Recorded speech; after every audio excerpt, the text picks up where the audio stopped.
மகர ராசி 2026ஆம் ஆண்டு மே மாதத்தை பற்றி நாம் பார்க்க போகிறோம். அதாவது சொத்து வாகன லாபங்கள்.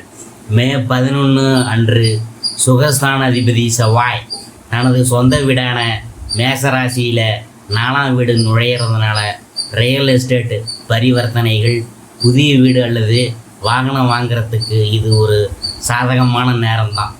உத்தியோகத்தில் வேலைப்பளு. மே 14 முதல் யோகக்காரகன் சுக்கிரன் 6வது வீட்டில் சேவை ஸ்தானம் சஞ்சரிக்கிறதுனால அலுவலகத்தில் பொறுப்புகள் அதிகரிக்கும். போட்டியாளர்களை திறமையாக எதிர்கொள்வீங்க. குடும்பத்தில் நிதானம். அதாவது 4வது வீட்டில் செவ்வாயின் உக்கிரமும் 2வது வீட்டில் ராகுவின் சஞ்சாரமும் பேச்சில் கடுமையையும், குடும்ப உறுப்பினர்களுடன் அதாவது குறிப்பாக தாயாருடன் சிறு வாக்குவாதங்களையும் ஏற்படுத்தும். கோபத்தை கட்டுக்குள் வைக்க வேணும். மகர ராசிக்காரங்களுக்கு இந்த மே மாதம் 2026ஆம் ஆண்டு தனிப்பட்ட மற்றும் தொழில் வாழ்க்கையில் முக்கியமான மாற்றங்களை கொண்டு வரப்போகுது. உங்கள் லக்னாதிபதி சனி 3ஆம் வீட்டில் பலம் இருந்து உங்களிடம் அபரிதமான தைரியத்தை நிரப்புகிறார். மே 11 அன்று செவ்வாய் 4வது வீட்டில் அதாவது சுகஸ்தானம் ஆட்சி பெறுவது உங்கள் சொத்துகளின் மதிப்பை அதிகரிக்கும். ஆனால் மே 14 அன்று யோகக்காரகன் சுக்கிரன் 6வது வீட்டிற்கும் மற்றும் மே 15ஆம் தேதி அன்று சூரியன் புதன் 5ஆம் வீட்டிற்கும் பிரவேசிக்கிறதுனால படைப்பாற்றல் மற்றும் கல்வி சம்பந்தமான விஷயங்களில் சாதகமான சூழ்நிலை ஏற்பட்டாலும் ஆரோக்கியம் மற்றும் குடும்ப விஷயங்களில் சற்று விழிப்புணர்வு அவசியம்.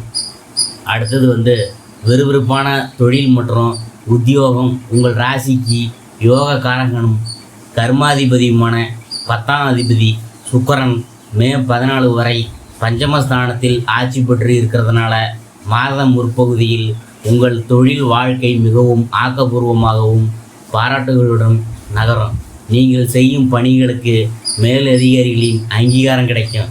ஆனால் மே 14ஆம் தேதி அன்று சுக்கிரன் 6ஆம் இடமான சேவை சத்ருஸ்தானம் மிதுனம் அதில் பிரவேசிக்கிறதுனால அலுவலக சூழல்லாம் மாறப்போகுது. 6ஆம் வீடு சேவை ஸ்தானம் என்கிறதுனால உங்களுக்கு பொறுப்புகளும் வேலை பளுவும் பெருமளவு அதிகரிக்கும். சக ஊழியரிடமிருந்து போட்டி இருந்தாலும் லக்னாதிபதி சனி 3இல் இருக்கிறதுனால உங்கள் தைரியம் குறையாது. எதிரிகளின் சூழ்ச்சிகளை முறியடிப்பீங்க. வியாபாரம் மற்றும் சுய தொழில் வியாபாரிகளுக்கு இந்த மாதம் ரியல் எஸ்டேட் மற்றும் ஆட்டோமொபைல் துறைகளில் அற்புதமான லாபங்களை வழங்கும். மே 11 அன்று லாபம் மற்றும் சுகஸ்தான அதிபதியுமான செவ்வாய் 4வது வீட்டில் மேஷத்தில் ஆட்சி பெறுவதால் நிலம், குடியிருப்புகள், அப்பார்ட்மெண்ட், கட்டுமான பொருள்கள், கன்ஸ்ட்ரக்ஷன் வியாபாரம் செய்கிறவங்களுக்கு காசு மழை பொழிய போகுது. கலைகள், ஊடகம், டிசைனிங், சுக்கிரனின் காரகத்துவங்கள் போன்ற சுய தொழில் இருக்கிறவங்களுக்கு மே 15க்கு பிற்பாடு போட்டி நிறைந்த சூழல் உருவாகும். உங்கள் சேவைகளுக்கு தகுந்த நிதி பலன் கிடைத்தாலும் அதற்கேற்ற உழைப்பும் இருக்கும். ஒப்பந்தங்கள் செய்யும்போது தகவல் தொடர்பு, கம்யூனிகேஷன் பிழைகள் இல்லாமல் பார்த்து கொள்ள வேண்டும். நிதி நிலைமை மற்றும் பணலாபம். தனஸ்தானமான 2வது வீட்டில் ராகு சஞ்சரிக்கிறதுனால திட்டமிடாத செலவுகள் வந்து கொண்டே இருக்கும். குறிப்பாக மே 14ஆம் தேதி வரை வீட்டு தேவைகளுக்காகவோ அல்லது வாகனங்களுக்காகவோ அதிக பணம் செலவாகும்.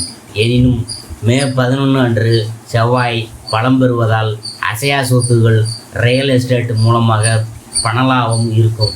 சொத்துக்களை வாங்குவது அல்லது விற்பது லாபத்தை தரும். மே 15க்கு பிற்பாடு அஷ்டமாதிபதி சூரியன் 5வது வீட்டிற்கு செல்வதால் ஊக வணிகம், ஷேர் மார்க்கெட், ட்ரேடிங் செய்கிறவங்க எச்சரிக்கையாக இருக்க வேண்டும். திடீர் லாபங்களும் நஷ்டங்களும் இரண்டும் வர வாய்ப்பு இருக்குது.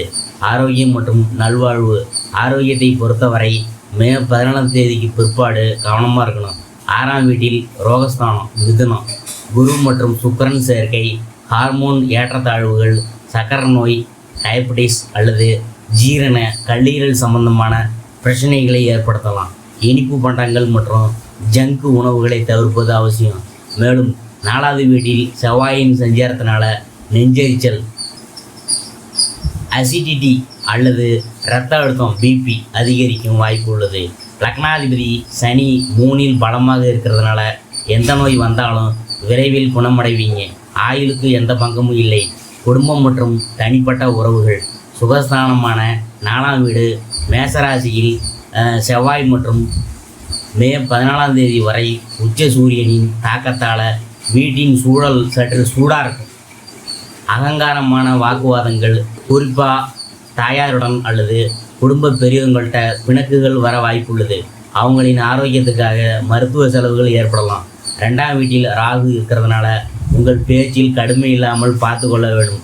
சூரியன் 15க்கு பிறகு சூரியன் 5வது வீட்டில் புத்திரஸ்தானம் பிரவேசிக்கிறதுனால குழந்தைகளின் கல்வி மற்றும் எதிர்காலம் குறித்த முக்கிய முடிவுகளை எடுப்பீங்க. அவங்களின் வளர்ச்சியில் அதிக கவனம் செலுத்துவீங்க. கல்வி மற்றும் மாணவர்கள் மே 15 அன்று வித்யாஸ்தானமான 5வது வீட்டில் சூரியன் மற்றும் பாக்கியாதிபதி புதன் இணைகிறது. புத ஆதித்ய யோகம் மாணவர்களுக்கு அளப்பரிய சுப பலன்களை தரும். நீங்கள் கவனமாக இருக்கணும். ஞாபக சக்தி அற்புதமாக வேலை செய்யும். உயர்கல்வி அல்லது ஆராய்ச்சி துறையில் இருக்கிறவங்களுக்கு உதவித்தொகை, ஸ்காலர்ஷிப் மற்றும் வெளிநாட்டு வாய்ப்புகள் கிடைக்கும். தர்க்கம் மற்றும் கணித சம்பந்தமான பாடங்களில் சிறந்த திறமையை வெளிப்படுத்துவீங்க. மே 2026க்கான வேத பரிகாரங்கள். 4வது வீட்டில் செவ்வாயால் வீட்டில் ஏற்படும் அமைதியின்மையை தவிர்க்கணும். 6ல் உள்ள யோகக்காரகன் சுக்கிரனால் தொழில் லாபங்களை பெறவும் இந்த பரிகாரங்களை பின்பற்றுங்க. துர்க்கை ராகு காந்தி. 2வது வீட்டில் உள்ள ராகுவால் வார்த்தைகள் தவறாமல் இருக்கணும். நிதி நஷ்டங்களை தவிர்க்கணும். செவ்வாய் அல்லது வெள்ளிக்கிழமையில் துர்க்கை அம்மனை வழிபாடு செய்யணும். சுப்பிரமணியர் சிவ வழிபாடு. சுகஸ்தானத்தில் உள்ள உஷ்ணம் தோஷங்கள் மற்றும் தாயாரின் உடல்நல குறைபாடுகளை குறைக்க செவ்வாய்க்கிழமையில் சுப்பிரமணிய சுவாமிக்கு தீபம் ஏற்றுங்க. சிவனுக்கு ஜலாபிஷேகம் செய்யுங்க. கோமாதா சேவை. தொழில் மற்றும் ஆரோக்கியத்தில் குரு சுக்கிரனின் அனுகூலமான தாக்கத்தை பெற பசுகளுக்கு பச்சை புல் அல்லது பழங்களை உணவாக கொடுங்க.